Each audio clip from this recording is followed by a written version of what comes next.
इसकी सबूत देने की आवश्यकता नहीं। लोकसभा और विधानसभा स्तर पर प्रभारी तय करेंगे। दिखा के दिखाए। मैं उतना ही बोलना चाहती हूँ जितना आप लोग मानोगे कि सच है। जो कहूंगा सच कहूंगा, मैं नहीं वो बोलेंगे सच जो इसमें होंगे।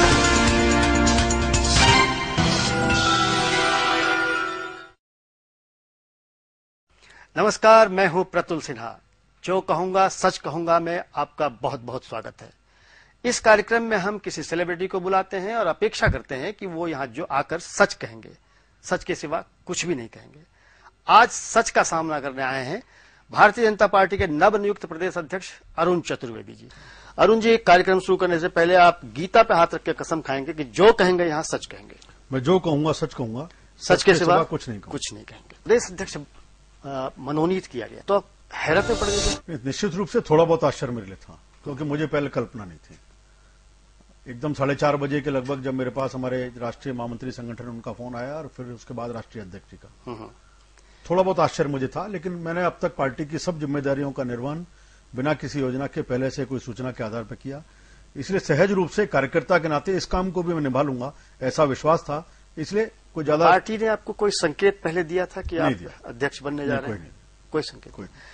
इतने सारे दिग्गजों को मात देकर, साइड लाइन करके आप अध्यक्ष बने, पार्टी की पहली प्रतिक्रिया आपको कैसी?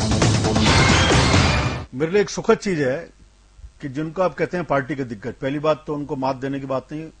ज्यादातर लोगों ने, मैंने पहले तुरंत जैसी घोषणा हुई उसके बाद मैं तुरंत सबसे पहले मैं नेता प्रतिपक्ष श्रीमती वसुंधरा राजे जी उनके पास गया और उसके बाद अगले दिन समाचार पत्रों में आपने पढ़ा भी होगा, मैं उसके बाद हरिशंकर जी भाबड़ा जी से मिला, भंवरलाल जी शर्मा से मिला, रामदास जी अग्रवाल से मिला, भैरव सिंह जी शेखावत से मिला और सबने मुझे आशीर्वाद दिया, लार्जली अप्रिशिएट किया और आगे के लिए मार्गदर्शन और पूरा सहयोग ये देने का आश्वासन मुझे दिया। तो एक तरह से कह सकते हैं इन सारे दिग्गज जो पार्टी के, बिल्कुल मैं कहूंगा अगर के नींव के पत्ते और कर्णधार रहे हैं पार्टी के, उन सबका पूरी तरह से आशीर्वाद मुझे।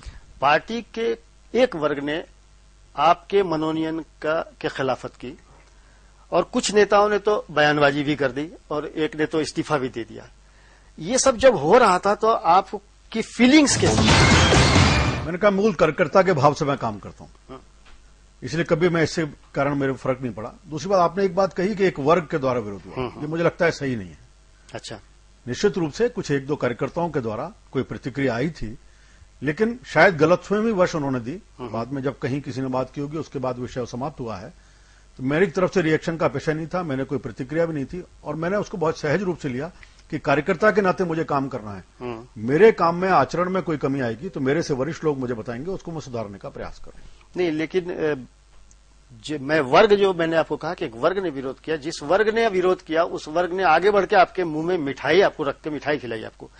क्या मिठाई खिला देना समर्थन मानते हैं साहब? नहीं, मैं मिठाई के आधार पर नहीं कह रहा। मैं फिर इस बात को दोहराऊं कि किसी वर्ग ने नहीं किया, केवल दो लोगों के द्वारा मेरे बारे में प्रतिक्रिया दी गई कि किस तरह की क्या व्यक्तिगत, उनके शायद उनको गलतफहमी रही, मुझे या तो पूरा नहीं जानते या संगठन की कार्यशैली को नहीं समझ पाए, इस कारण दी होगी।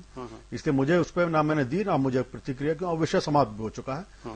सब पूरी पार्टी के द्वारा लार्जली इसको अप्रिशिएट किया गया, मुझे एक्सेप्ट किया गया और आगे मैं ठीक तरह से काम करूं, इस बात की अपेक्षा मेरे से। अरुण जी जानते बात हैं, और आपने कही, मैं भी उसको स्पष्ट करना चाहूंगा कि जो इस्तीफा देने की बात कही, मैंने अखबारों में तो पढ़ी, लेकिन पार्टी के किसी भी सदस्य के द्वारा ना तो राष्ट्रीय अध्यक्ष जी को इस्तीफा मिला है ना मुझे मिला है।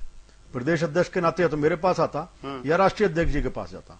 किसी भी सदस्य के द्वारा मेरे मनोनयन के बाद इस्तीफा कहीं किसी स्तर पर नहीं दिया गया।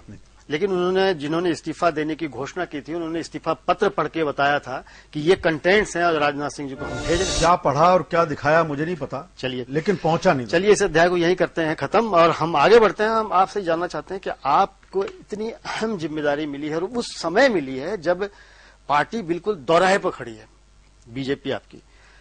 आपको मालूम है कि कुछ महीने बाद स्थानीय निकायों के चुनाव होने हैं और स्थानीय निकायों के चुनाव हमेशा सरकार के पक्ष में होते हैं।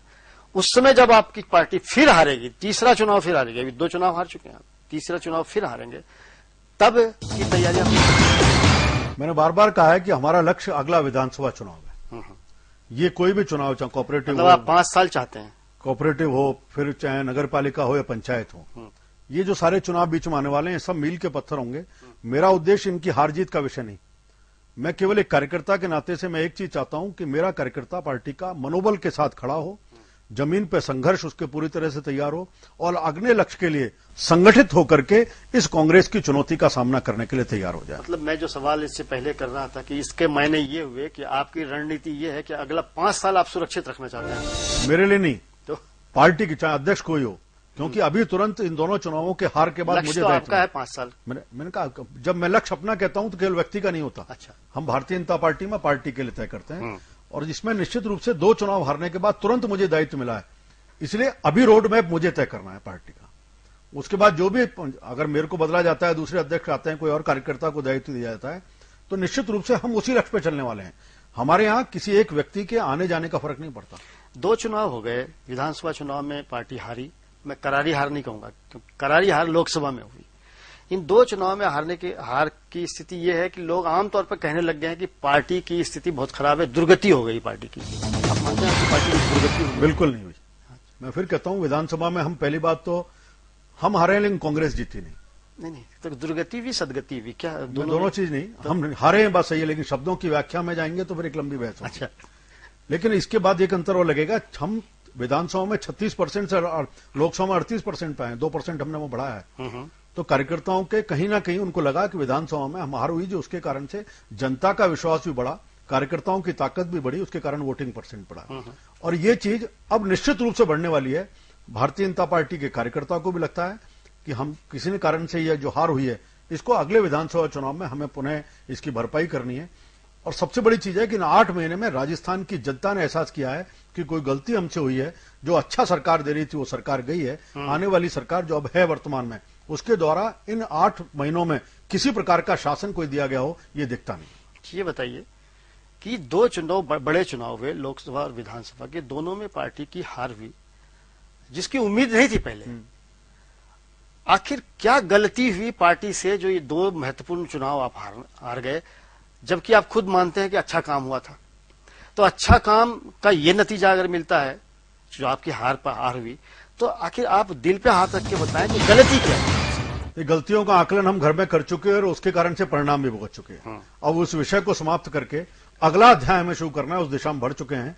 जो कुछ था उसको हम सुधार करते हुए आगे तरफ बढ़ रहे हैं और निश्चित रूप से अब हम आगे बढ़ने का हमारा जो निश्चय किया, बढ़ते जाएंगे। एक बात बताएं, वसुंधरा राजे को नेतृत्व सौंपना एक गलती है या नहीं? बिल्कुल नहीं। उनके नेतृत्व में आगे भी बढ़ते रहेंगे आप?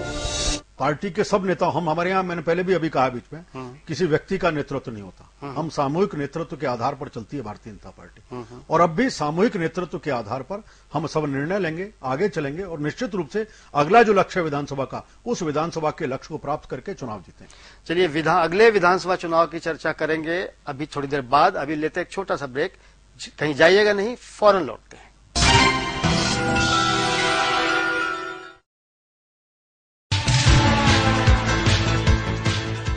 नमस्कार, बीटीवी न्यूज में आपका स्वागत है। मैं हूं अमित, मैं हूं स्वप्नल, मैं हूं सर्वेश, मैं हूं वैशाली, मैं हूं चारू, मैं हूं निधि।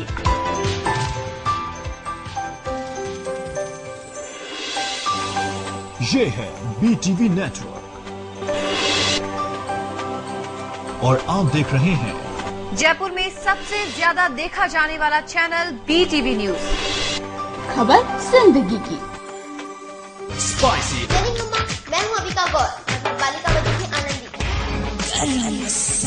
Hi, this is Imran Hashmi. Hi, this is Neetu Chandra. Hi, this is Neil Nitin Mukesh. Hi, I'm Sayari Bhagat.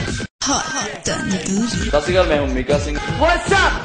आप देख रहे हो हॉट को। Hello everybody, I am Kunal Kohli. Bhelpuri mix.